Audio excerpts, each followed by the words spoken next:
O, bilib mga kapuso, madamo nga netizens ang natandog sa istorya sang bayanihan sa mga estudyante ng University of St. Lasal sa Bacolod City.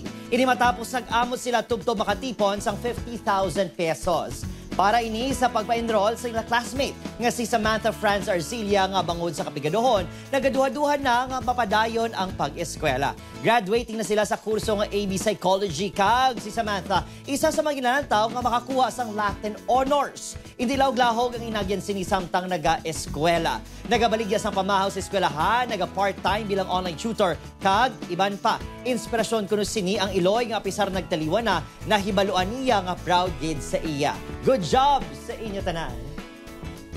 Gigaan gid ko nila chance to continue what I've started gid ya.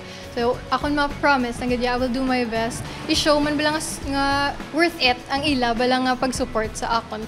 As her friend man, I can see na education is one of the most important na i-accomplish niya.